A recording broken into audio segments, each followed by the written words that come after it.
வேதத்தை அனுதினமும் படிப்போம். வேதத்தை வருடம் முழுவதும் படிப்போம்.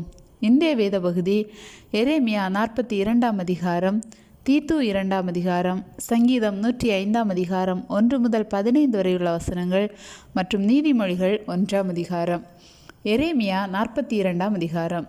அப்பொழுது எல்லா இராணுவ சேர்வைக்காரரும் கரேயாவின் குமாரனாகிய யோகனானும் ஓசாயாவின் குமாரனாகிய எசனியாவும் சிறியோர் முதல் பெரியோர் மட்டுமான சகல ஜனங்களும் சேர்ந்து வந்து தீர்க்கதரிசியாகிய எரேமியாவை நோக்கி, உம்முடைய தேவனாகிய கர்த்தர் நாங்கள் நடக்க வேண்டிய வழியையும் செய்ய வேண்டிய காரியத்தையும் எங்களுக்கு தெரிய பண்ணும்படிக்கு நீர் எங்கள் விண்ணப்பத்துக்கு இடம் கொடுத்து மீதியாக இருக்கிற இந்த சகல ஜனங்களாகிய எங்களுக்காக உம்முடைய தேவனாகிய கர்த்தரை நோக்கி ஜெபம் பண்ணும்.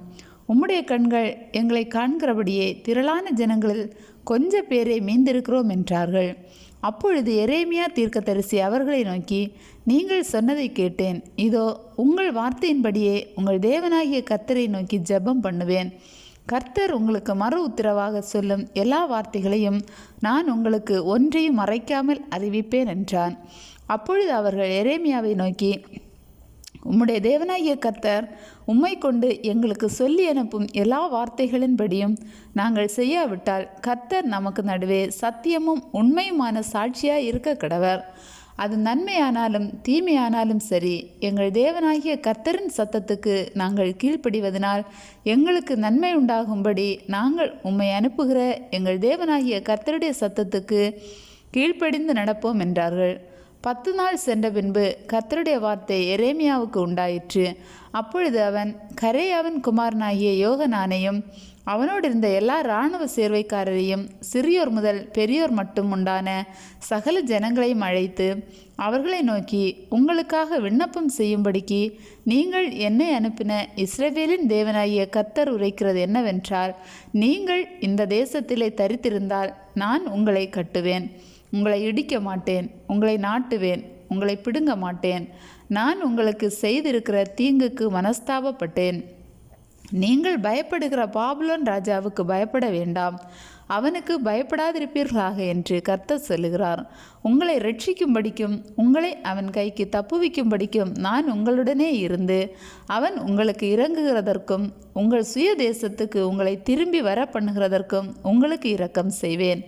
நீங்கள் உங்கள் தேவனாகிய கர்த்தருடைய சத்தத்துக்கு செவிகொடாமல் நாங்கள் இந்த தேசத்திலே இருக்கிறதில்லை என்றும் நாங்கள் யுத்தத்தை காணாததும் எக்கால சத்தத்தை கேளாததும் அப்பத்தாழ்ச்சியினால் பட்டினியாய் இராததுமான எகிப்து தேசத்துக்கே போய் அங்கே தரித்திருப்போம் என்றும் சொல்வீர்களேயாகில், யூதாவில் மீந்திருக்கிறவர்களே, அதை குறித்து உண்டான கர்த்தருடைய வார்த்தையை கேளுங்கள்.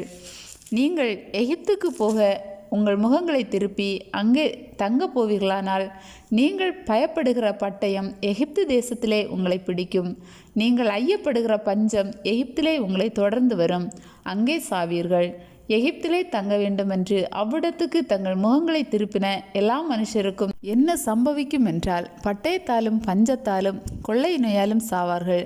நான் அவர்கள் மேல் வரப்பண்ணும் தீங்கினாலே அவர்களில் மீதியாகிறவர்களும் தப்புகிறவர்களும் இல்லை என்று இஸ்ரவேலின் தேவனாகிய சேனைகளின் கர்த்தர் சொல்லுகிறார். என் கோபமும் என் உக்கிரமும் எருசலேமின் குடிகள் மேல் எப்படி மூண்டதோ அப்படியே என் உக்கிரகம் நீங்கள் எகிப்துக்கு போகும்போது உங்கள் மேல் மூளும். நீங்கள் சாபமாகவும் பாழாகவும் பழிப்பாகவும் நிந்தையாகவும் இருந்து இவ்விடத்தை இனி காணாதிருப்பீர்கள் என்று இஸ்ரவேலின் தேவனாகிய சேனைகளின் கர்த்தர் சொல்லுகிறார். யூதாவில் மீதியானவர்களே, எகிப்துக்கு போகாதிருங்கள் என்று கர்த்தர் உங்களை குறித்து சொன்னார் என்பதை இந்நாளில் உங்களுக்கு சாட்சியாக அறிவித்தேன் என்று அறிவியுங்கள். உங்கள் ஆத்துமாக்களுக்கு விரோதமாய் உங்களை மோசம் போக்கினீர்கள். நீ எங்கள் தேவனாகிய கர்த்தரை நோக்கி எங்களுக்காக விண்ணப்பம் பண்ணி எங்கள் தேவனாகிய கர்த்தர் சொல்வதையெல்லாம் எங்களுக்கு அறிவிக்க வேண்டும், அதன்படியே செய்வோம் என்று நீங்கள் சொல்லி என்னை உங்கள் தேவனாகிய கர்த்தரிடத்துக்கு அனுப்பினீர்கள். நான் இந்நாளில் அதை உங்களுக்கு அறிவித்தேன். ஆனாலும் உங்கள் தேவனாகிய கர்த்தரின் சத்தத்துக்கும் அவர் என்னை கொண்டு உங்களுக்கு சொல்லி அனுப்பின எந்த காரியத்துக்கும் செவிகொடாமற் போனீர்கள். இப்போதும் தங்கியிருப்பதற்கு நீங்கள் போக விரும்புகிற ஸ்தலத்தில் தானே பட்டயத்தாலும் பஞ்சத்தாலும் கொள்ளை நோயாலும் சாவீர்கள் என்று நிச்சயமாய் அறியுங்கள் என்றான். தீத்து 2 அதிகாரம். நீயோ ஆரோக்கியமான உபதேசத்துக்கேற்றவைகளை பேசு. முதிர் வயதுள்ள புருஷர்கள் ஜாக்கிரதை உள்ளவர்களும் நல்லொழுக்கம் உள்ளவர்களும் தெளிந்த புத்தியுள்ளவர்களும் விசுவாசத்திலும் அன்பிலும் பொறுமையிலும் ஆரோக்கியம் உள்ளவர்களுமாயிருக்கும்படி புத்தி சொல்லு. முதிர் வயதுள்ள ஸ்திரீகளும் அப்படியே பரிசுத்தத்திற்கேற்ற விதமாய் நடக்கிறவர்களும் அவதூறு பண்ணாதவர்களும் மதுபானத்துக்கு அடிமைப்படாதவர்களுமாயிருக்கவும் தேவ வசனம் தூஷிக்கப்படாதபடிக்கு பாலிய ஸ்திரீகள் தங்கள் புருஷரிடத்திலும் தங்கள் பிள்ளைகளிடத்திலும் அன்புள்ளவர்களும் தெளிந்த புத்தி உள்ளவர்களும் கற்புள்ளவர்களும் வீட்டில் தரித்திருக்கிறவர்களும் நல்லவர்களும் தங்கள் புருஷருக்கு கீழ்ப்படுகிறவர்களுமாய் இருக்கும்படி அவர்களுக்கு படிப்பிக்கத்தக்க நற்காரியங்களை போதிக்கிறவர்களுமாய் இருக்கவும் முதிர் வயதுள்ள ஸ்திரீகளுக்கு புத்தி சொல்லு. அப்படியே பாலிய புருஷரும் தெளிந்த புத்தியுள்ளவர்களாய் இருக்கவும் நீ புத்தி சொல்லு. நீயே எல்லாவற்றிலும் உன்னை நற்கிரியைகளுக்கு மாதிரியாக காண்பித்து எதிரியானவன் உங்களை குறித்து பொல்லாங்கு சொல்லுகிறதற்கு ஒன்றுமில்லாமல் வெட்கப்படத்தக்கதாக உபதேசத்திலே விகற்பமில்லாதவனும் நல்லொழுக்கமுள்ளவனும் குற்றம் பிடிக்கப்படாத ஆரோக்கியமான வசனத்தை பேசுகிறவனுமாய் இருப்பாயாக. வேலைக்காரர் நம்முடைய இரட்சகராகிய தேவனுடைய உபதேசத்தை எல்லாவற்றிலும் அலங்கரிக்கத்தக்கதாக தங்கள் எஜமான்களுக்கு கீழ்ப்படிந்திருந்து எதிர்த்து பேசாமல் எல்லாவற்றிலும் பிரியமுண்டாக நடந்து கொள்ளவும் திருடாமல் இருந்து சகல விதத்திலும் நல்லுண்மையை காண்பிக்கவும் புத்தி சொல்லு. ஏனெனில் எல்லா மனுஷருக்கும் இரட்சிப்பை அளிக்கத்தக்க தேவ கிருபையானது பிரசன்னமாகி நாம் அவபக்தியையும் லௌகிக இச்சைகளையும் வெறுத்து தெளிந்த புத்தியும் நீதியும் தேவ பக்தியும் உள்ளவர்களாய் இவ்வுலகத்திலே ஜீவனம் பண்ணி நாம் நம்பியிருக்கிற ஆனந்த பாக்கியத்துக்கும் மகாதேவனும் நமது இரட்சகருமாகிய இயேசு கிறிஸ்துவனுடைய மகிமையின் பிரசன்னமாகுதலுக்கும் எதிர்பார்த்து கொண்டிருக்கும்படி நமக்கு போதிக்கிறது. அவர் நம்மை சகல அக்கிரமங்கள் நின்று மீட்டு கொண்டு தமக்குரிய சொந்த ஜனங்களாகவும் நற்கிரியைகளை செய்ய பக்தி வைராக்கியம் உள்ளவர்களாகவும் நம்மை சுதந்திரிக்கும்படி நமக்காக தம்மை தாமே ஒப்பு கொடுத்தார். இவைகளை நீ பேசி போதித்து சகல அதிகாரத்தோடும் கடிந்துகொள். ஒருவனும் உன்னை அசட்டை பண்ண இடங்கொடாதிருப்பாயாக. சங்கீதம் 105 அதிகாரம் 1 முதல் 15 வரையுள்ள வசனங்கள். கர்த்தரை துதித்து அவருடைய நாமத்தை பிரஸ்தாபமாக்குங்கள். அவருடைய செய்கைகளை ஜனங்களுக்குள்ளே பிரசித்தப்படுத்துங்கள். அவரை பாடி அவரை கீர்த்தனம் பண்ணுங்கள். அவருடைய அதிசயங்களை எல்லாம் தியானித்து பேசுங்கள். அவருடைய பரிசுத்த நாமத்தை குறித்து மேன்மை பாராட்டுங்கள். கர்த்தரை தேடுகிறவர்களின் இருதயம் மகிழ்வதாக. கர்த்தரையும் அவர் வல்லமையையும் நாடுங்கள். அவர் சமூகத்தை நித்தமும் தேடுங்கள். அவருடைய தாசனாகிய ஆபிரகாமின் சந்ததியே, அவரால் தெரிந்து கொள்ளப்பட்டவர்களாகிய யாக்கோபின் புத்திரரே, அவர் செய்த அதிசயங்களையும் அவருடைய அற்புதங்களையும் அவர் வாக்கின் நியாய தீர்ப்புகளையும் நினைவு கூறுங்கள். அவரே நம்முடைய தேவனாகிய கர்த்தர். அவருடைய நியாய தீர்ப்புகள் பூமியெங்கும் விளங்கும். 1000 தலைமுறைக்கென்று அவர் கட்டளையிட்ட வாக்கையும் ஆபிரகாமோடு அவர் பண்ணின உடன்படிக்கையையும் அவர் ஈசாக்குக்கு இட்ட ஆணையும் என்றென்றைக்கும் நினைத்திருக்கிறார். அதை யாக்கோபுக்கு பிரமாணமாகவும் இஸ்ரவேலுக்கு நித்திய உடன்படிக்கையாகவும் உறுதிப்படுத்தி உங்கள் சுதந்திர பாகமான கானான் தேசத்தை உனக்கு தருவேன் என்றார். அக்காலத்தில் அவர்கள் கொஞ்சம் தொகைக்குட்பட்ட சொற்ப ஜனங்களும் பரதேசிகளுமாய் இருந்தார்கள்.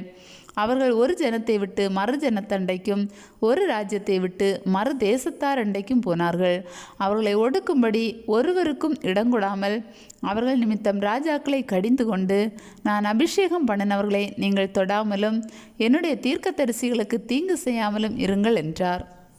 நீதிமொழிகள் 1 அதிகாரம்.